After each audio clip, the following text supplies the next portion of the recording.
Hello दोस्तों, नमस्कार। मैं निरंकार त्रिपाठी आज आप लोगों के लिए लेकर आया हूं आंगनबाड़ी और आशा बहू के कार्य के विषय में। उनकी जिम्मेदारियां क्या हैं, उनके कार्य क्या हैं, आज ये हम आपको बताते हैं। और उससे पहले, बढ़ने से पहले, अगर आप लोगों से निवेदन है कि अगर अभी तक आप लोगों ने हमारे चैनल को सब्सक्राइब नहीं किए हैं तो चैनल को सब्सक्राइब करके बेल आइकन की घंटी को दबा लें, जिससे समय समय पर हमारा वीडियो आप लोगों को मिलता रहे। तो सबसे पहले हम चलते हैं आशा की तरफ, आशा बहुओं की तरफ, कि इनका सामाजिक स्वास्थ्य कार्यकर्ता ये होती हैं। इनका कार्य क्या है, इनको सरकार ने किस लिए रखा है, कितने अनुपात पे इनकी नियुक्ति होती है। तो राष्ट्रीय ग्रामीण स्वास्थ्य मिशन के अंतर्गत इनको रखा जाता है। 1000 जनसंख्या पर एक आशा बहुओं की नियुक्ति की जाती है। तो सबसे पहला पॉइंट ये हो गया कि आप लोगों के लिए ये जानना जरूरी है कि कितनी संख्या पर एक आशा बहू रखी जाती है।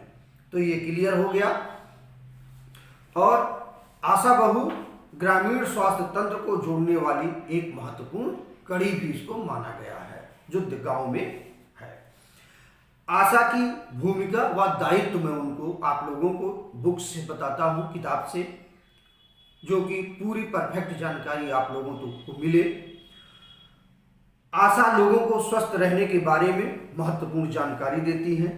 इसमें व्यक्तिगत स्वच्छता, पोषण, अच्छी आदतें, स्वस्थ रहन सहन व स्वास्थ्य एवं परिवार कल्याण की सेवाओं के उपयोग के बारे में बताती हैं। आशा गांव के लोगों स्वास्थ्य उपकेंद्र, प्राथमिक स्वास्थ्य केंद्र में समस्त उपलब्ध सेवाओं के बारे में जानकारी देती हैं, जैसे प्रसव पूर्व, प्रसवोत्तर, प्रसव पश्चात जांच व टीकाकरण, बाल विकास सेवा योजना, सफाई और सरकार द्वारा दी जाने वाली सेवाओं के बारे में आशा बहू आपको बताती हैं। आशा ग्राम पंचायत की ग्राम स्वास्थ्य व स्वच्छ समिति की ग्रामीण स्वास्थ्य योजना बनाती हैं। आशा महिलाओं को प्रसव की तैयारी, स्तनपान और अतिरिक्त आहार, टीकाकरण, परिवार नियोजन तरीके व अन्य संक्रमण की रोकथाम के बारे में भी सलाह देती हैं। शिशुओं में टीकाकरण व 6 जानलेवा बीमारियों के विषय में आशा बहुएं आपको जागरूक करती हैं, आपको बताती हैं। गर्भवती व बच्चों में संक्रमण होने पर भर्ती कराने, उपचार कराने में वह आपको स्वास्थ्य केंद्र पर भेजने की व्यवस्था करती है।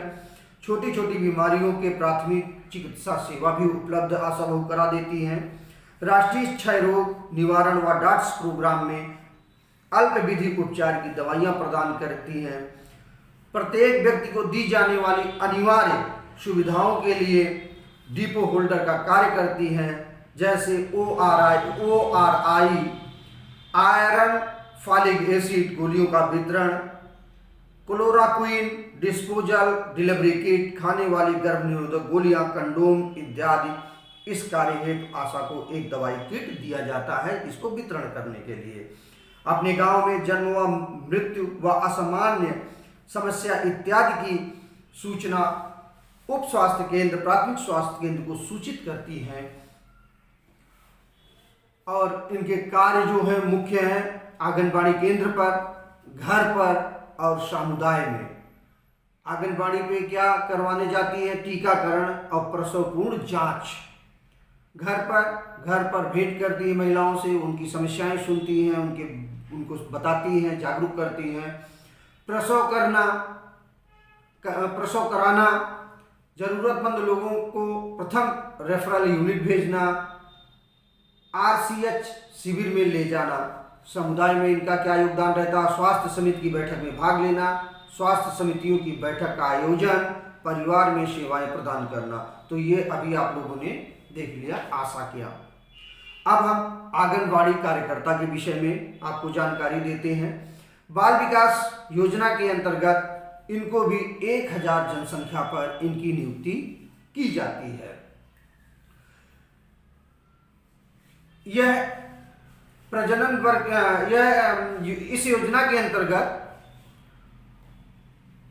महिलाएं 15 से 45 वर्ष जो स्तनपान करा रही माँ होती हैं, उनको व 5 साल से छोटे बच्चों को ये अपनी सेवाएं प्रदान करती हैं।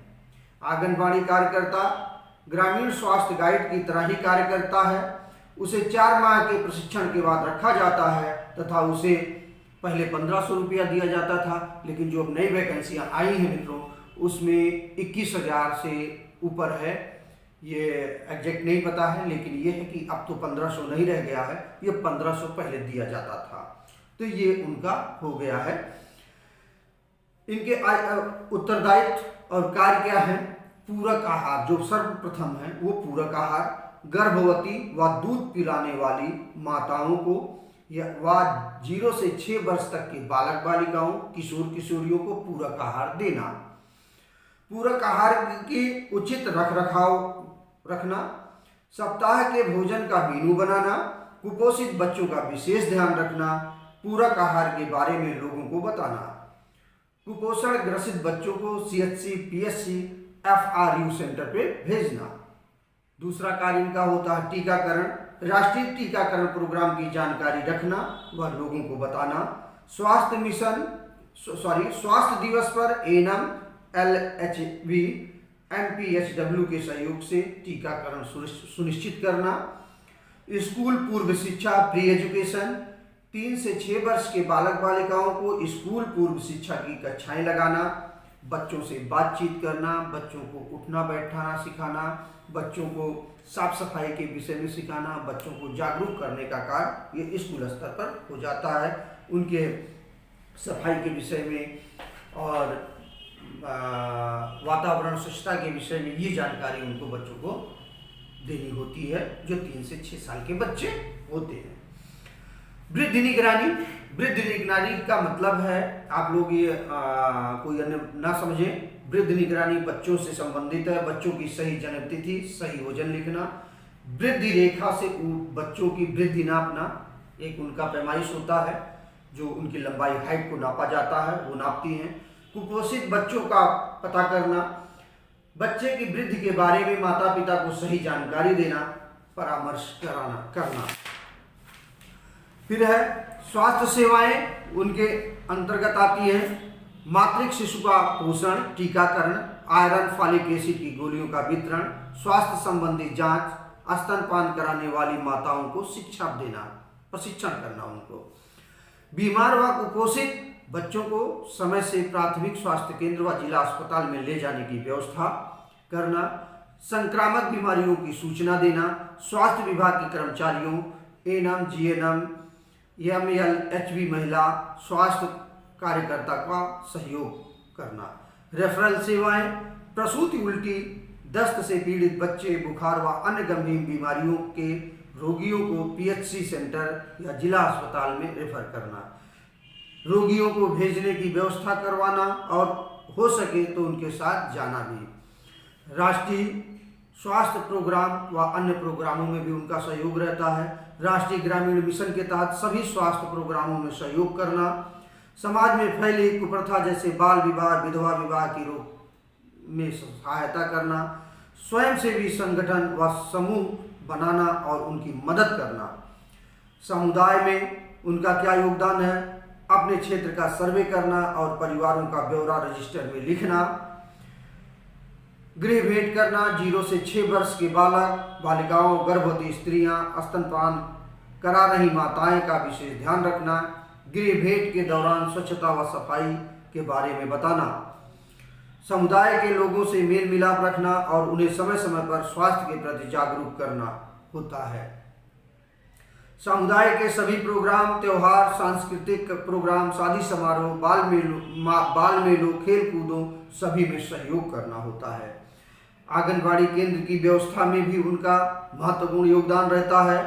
आंगनबाड़ी केंद्र की व्यवस्था को सुचारू रूप से चलाना, केंद्र के सभी रिपोर्ट तैयार रखना, केंद्र की सभी रिपोर्ट समय समय पर अधिकारियों को भेजना, अधिकारियों व सुपरवाइजरों के आदेशों का पालन करना। आंगनबाड़ी कार्यकर्ता की प्रमुख भूमिका प्रजनन एवं बाल स्वास्थ्य प्रोग्राम व टीकाकरण परिवार नियोजन में महत्वपूर्ण सहयोग होता है। तो आज दोस्तों हमने आपको आंगनबाड़ी और आशा कार्यकर्ता के विषय में संपूर्ण जानकारी दे रखी है। मुझे उम्मीद है कि इसको आप लोग सुन करके, देख करके सेटिस्फाई होंगे और समझ भी जाएंगे उनके कार्य क्या है। तो इसी के साथ धन्यवाद।